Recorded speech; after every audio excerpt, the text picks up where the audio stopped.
आप सभी भाई-बहनों का आध्यात्मिक ऑक्सीजन की लघु ज्ञान संदेश कक्षा में एक बार फिर स्वागत है।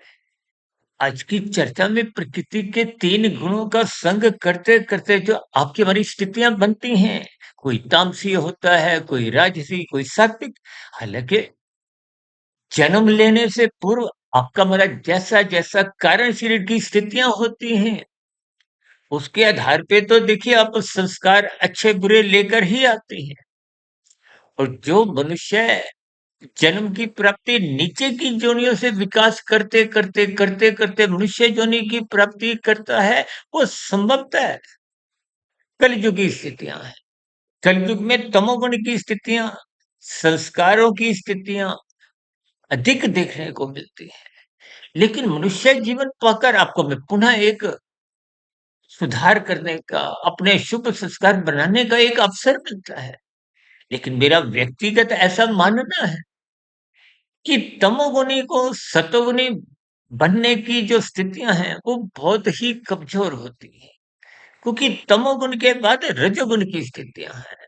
इसलिए आपको सर्वप्रथम जिन जिन भाई बहनों के जीवन में छीनने की, आलस्य की, कानून का उल्लंघन करने की, शास्त्र विरुद्ध पाप कर्म करने की या मन मर्जी की स्थितियों में जीवन जीने की एक स्वभाव सा बन गया है, वो पाप कर्म करना तो नहीं चाहते, लेकिन वो बना हुआ स्वभाव वो बार-बार कानून का उल्लंघन भी करवाता है और पाप कर्म भी करवाता है।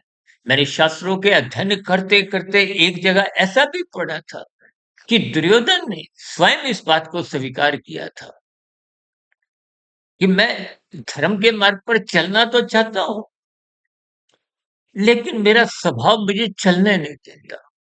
देखिए, जब स्वभाव आपका 80% बन चुका है, तो वो स्वभाव प्रकृति के 3 गुण चलाते हैं।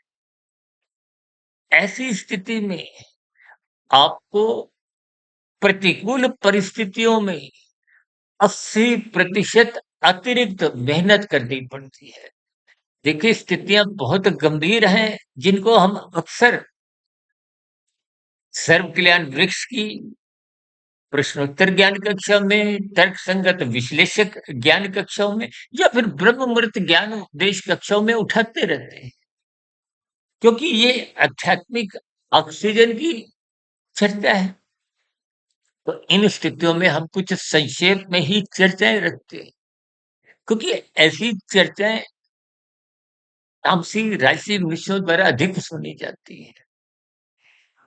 देखिए, आप जितना स्थितियों को गंभीरतापूर्वक लें, क्योंकि आपके हमारे स्थूल शरीर का जो संचालक है, वो सूक्ष्म शरीर है, मन बुद्धि है। यही ज्ञान उपदेश गीता में भगवान श्री कृष्ण जी ने अर्जुन के रथ के 5 घोड़ों की लगाम को अपने हाथ में रखते हुए यही एक ज्ञान संदेश दिया। आज आपका हमारा मन बुद्धि संसारी भोग्य विश्व में 24/7 विश्व में अटका हुआ है, जिसके फलस्वरूप सत्संग की बातें भीतर मन बुद्धि के स्तर पर पहुंचती ही नहीं है। आंखों के स्तर पर आप सात्विक पुस्तकें पढ़ते हुए दिखाई देते हैं, कानों के स्तर पर इन सभी सात्विक बातों को, ज्ञान में स्थितियों को सुनते हुए भी दिखाई देते हैं, लेकिन भीतर में मन बुद्धि की स्थितियां कुछ कमजोर होने के कारण वो भीतर में प्रवेश नहीं करती। इसलिए हम सभी भाई बहनों को अपने मिले हुए जीवन का सदुपयोग करते हुए सात्विक स्थिति मजबूत करनी है, यानी कि धर्म को प्रथम स्थान पे रखना है, ताकि अर्थ और काम बिगड़े नहीं, यथासंभव आध्यात्मिक उन्नति के भी दरवाजे खुले। चर्चा विशेष को यहीं विराम देते हैं।